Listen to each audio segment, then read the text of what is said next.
Thank you, Walter.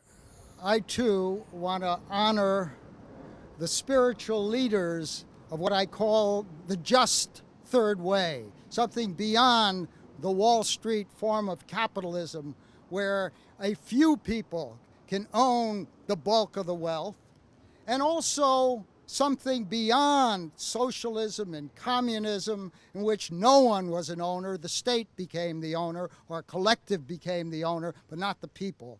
We're talking about the just third way. Every human being has a fundamental human right to be an owner. Yes. Owner of himself, his own body, his own labor. But as the world changes, as we add new technology, as we add what Buckminster Fuller called energy slaves, he said, in order to liberate all people in the world of the 21st century, human beings must be owners of the energy slaves in order to be truly liberated as human beings, so that we can develop all of the potential of every human being. I want to acknowledge the Reverend Dr. Martin Luther King and one of his closest associates, Reverend Walter Fauntroy, as people whose passion and intellect made clear to America that America was not just a system of laws, but that those laws must be just laws. As a lawyer, I can tell you from the finest law schools, they teach you the law, but they don't teach you justice. Right. Through Louis Kelso, I learned what economic justice was and how to implement it. Through another co-founder of our Center for Economic and Social Justice, Father William Ferree, I came to understand what social justice meant. It meant not just describing the problems and injustices of the world. What it meant that each human being has a personal obligation to come together and change the world, make the world more just, knowing that none of us can change the world by ourselves. But together, anything that was created by human beings can be recreated or transformed by human beings. We don't have to pull down and eliminate our tools. All we have to do is transform them so that everyone, every human being, has equal access to power, to dignity, to opportunity.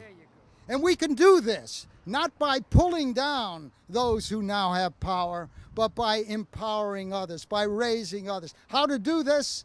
We have to eliminate the barriers. So we have developed the Capital Homestead Act as a comprehensive plan. But first, I also want to acknowledge Buckminster Fuller, another visionary of the 20th century whose ideas are meaningful and will be applied in the 21st century. So with King and Kelso and Fuller and Ferree, we have some teachers that we can all learn from, and we can begin to apply their ideas. Now let's talk about one of those tools. It's called money.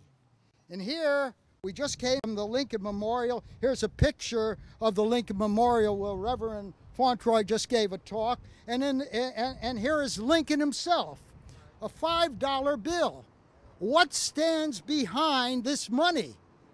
There are no private assets. There's no goal behind this. What stands behind our assets is debt, government debt.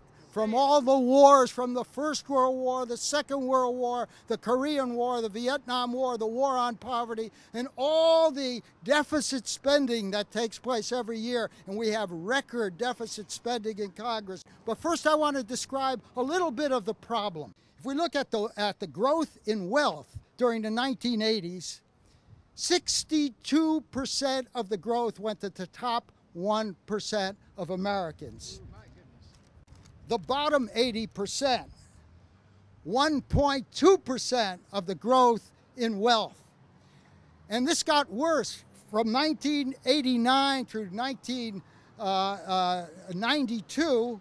there was an increase in the amount of the growth that went to the top 1%. I've seen statistics that show that the top 0.25% own more than most of the people in America. Our challenge is to break the barriers so that everyone could participate without pulling anyone down, without taking property away from those who own. How can we lift the barriers that exist? And they're basically credit barriers and tax barriers. We have to change the system. If we look at the total fixed assets in the economy, total, which is making the difference between our economy and the primitive economy when the founders established this democracy, we see that the total in both the public sector and private sector is 45, not billion, trillion dollars of assets.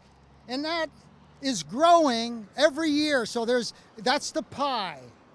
And around that pie, it's growing. And the growth increment is between 2 and $3 trillion.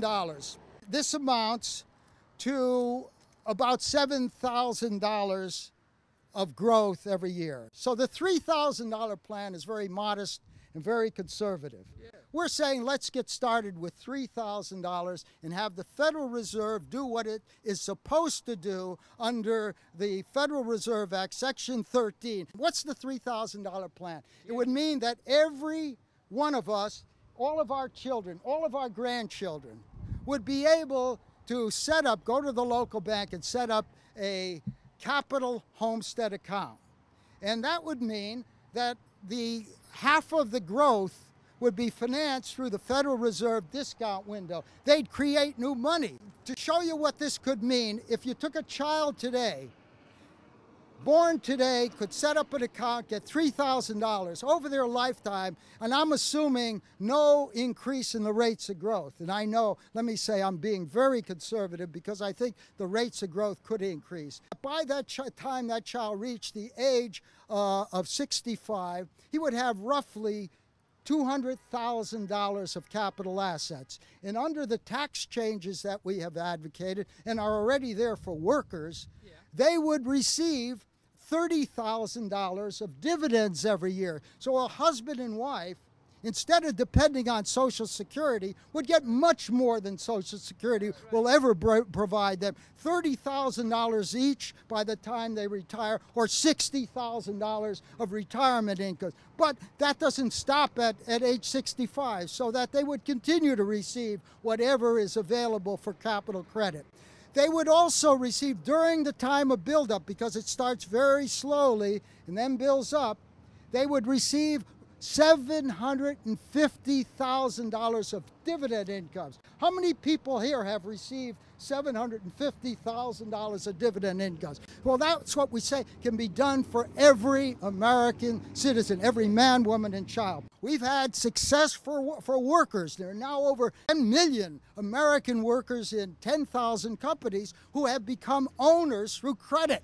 Capital credit. And like the ballot, how the ballot connects you to political power. In the political process, we need ownership and capital credit to connect people to the economic process. And when America does this, America will again, in Lincoln's words, be the last best hope of mankind. I'd like to close with a statement, a challenge to us, by Buckminster Fuller, one of the great minds of the last century. And Bucky says, we are called to be architects of the future, not its victims.